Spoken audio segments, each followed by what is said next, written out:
Hey,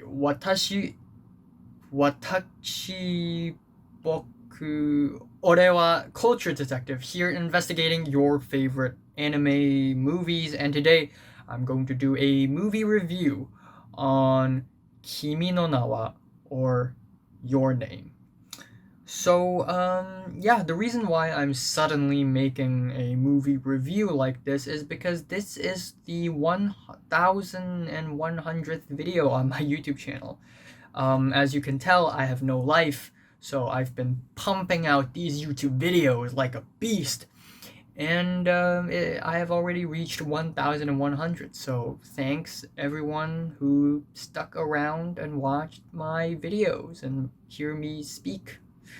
Anyways, Kimi no Na Wa is an anime movie, and it is written by Shinkai Makoto, and it is released in 2016. Now, I have not watched that many anime movies in my life, I'm going to admit it here. I guess when I was young, my family would play Spirited Away on DVD for me, because Miyazaki movies back in the days are just so popular. But still, aside from the Miyazaki movies, I haven't really watched that many anime movies.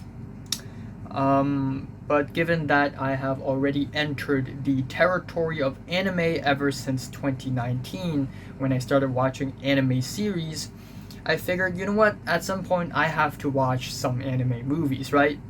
So enter Your Name, or Kimi no Na Wa. And it is a story, it is a love story about a boy and a girl who are of the same age and live in very, very different places. The boy lives in Tokyo, the girl lives in a small town in the middle of nowhere around a lake. And suddenly, one day, they started swapping bodies. On alternate days, they would wake up and they would be like, "Wait, I'm a girl. I have girl parts now. What?" And then the girl, her name is Mitsuha. She would wake up and be like, "What? I have boy body parts now. I'm in Tokyo. What's going on? Like, what's going on?" And they would act really, really weird. So it's a Freaky Friday movie, basically. It is a Freaky Friday romance movie, and it's freaking amazing. Um, yeah. And through swapping bodies, they started to learn about each other's lives, and they started to understand each other and started to like each other, and they feel like they have a connection with one another. And that's basically the movie. Before I entered this movie, I didn't expect much really, and given that this movie is a romance movie, I wasn't all that excited before watching this movie, even though I wanted to watch it. And that's because I'm not a huge fan of romance. I'm just not a huge fan of romance because I've never dated a single person in my life, and I just don't think I would relate to any of the romance in the story. And it's not that I've never fallen in love before, but God, this movie, I cried.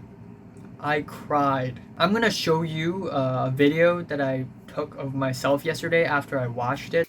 So it's 1:05 a.m. I just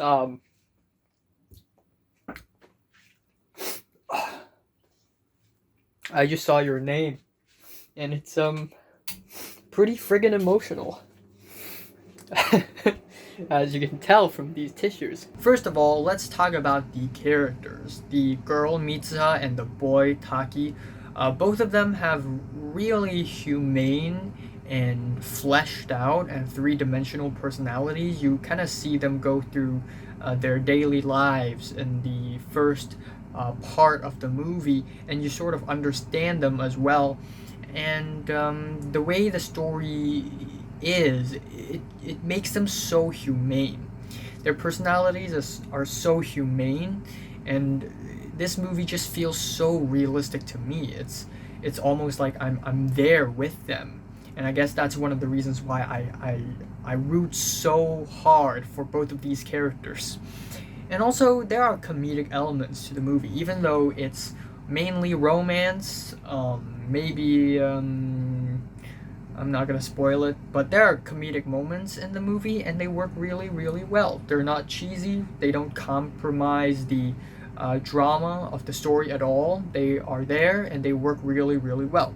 This movie is also incredibly refreshing in that it doesn't beat around the bush trying to explain this and explain that. Like, why are there swapping bodies? What's the science behind this? Like, do they have superpowers? Like, what's going on? Like, the movie doesn't explain any of that, and I like it. It doesn't need an explanation. This movie is about a connection. This movie is about love, a feeling, a tone, and the fact that the movie doesn't give any explanation to this whatsoever makes this movie almost dreamlike, kind of euphoric, kind of surreal, and it makes the movie even more memorable for me because it almost feels like a really sweet dream.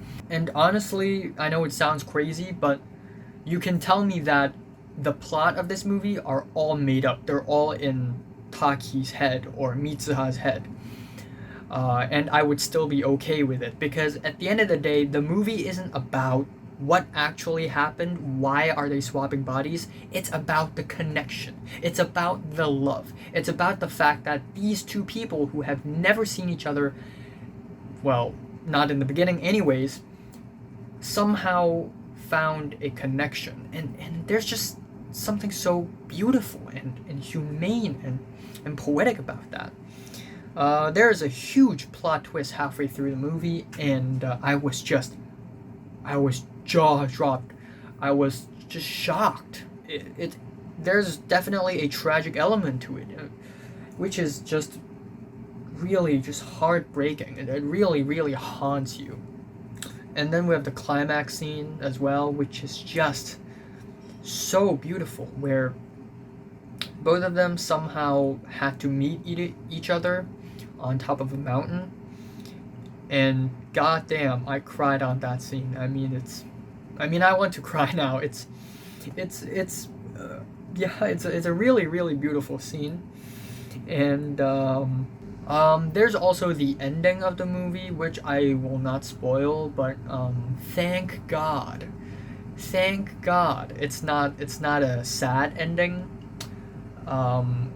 At first, when I saw these two characters walk past one another without recognizing one another, I'm like, oh my God, no way. It's going to be like In the Mood for Love, where they feel like they have a connection, but they can't see each other. It's going to suck. It's going to break me. But at the end, there is a satisfying ending, and that's just so wholesome. Oh my gosh. There are also a couple moments in the movie that leave me a little confused.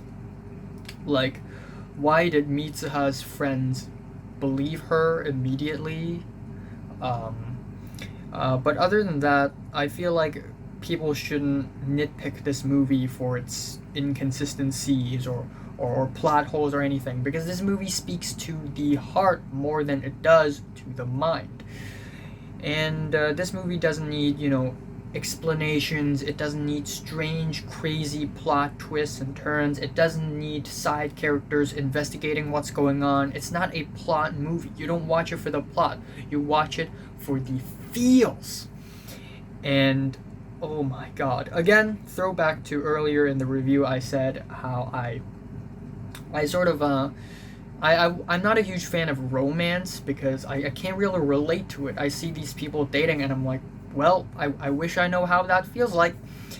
But the way this movie sort of portrays human connection and people having faith for one another, it's really friggin' beautiful. Oh my God. Aside from that, technically, this movie is also fantastic as well. The animation is amazing. The colors, the way they're so sharp and bright, gives this movie more of a dreamy feel to it, which is amazing.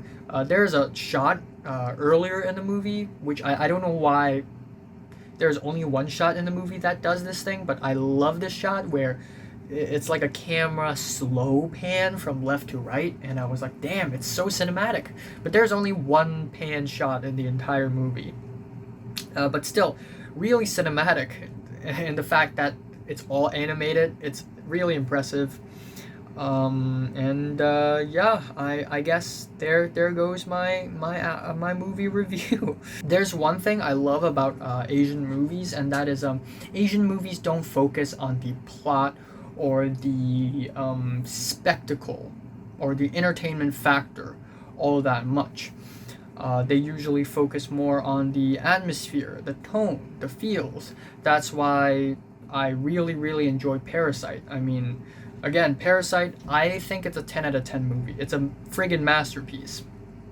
It's not the most over the top intense thing ever, but it's the nuance, it's the poignancy, it's the emotions that really capture me in the movie. And same applies for the movie Chungking Express. Also the same director as In the Mood for Love. Again, it's not plot heavy at all. There's no plot in Chungking Express. It's all about the tone, the feels. It's all about people feeling love and connections for one another, but not knowing how to express them, not knowing how to reach one another, and love being such a mysterious thing. And it's beautiful. It's poignant. It's poetic. And honestly, it just haunts me. It really haunts me. So yeah, I'm saying Kimi No Na Wa is a movie worth watching, and I'm giving it a decent 9 out of 10. So, have you watched Kimi No Na Wa? From 1 to 10, how much did you rate it? Like if you like it, and subscribe if you want more. And thanks for watching. どうも。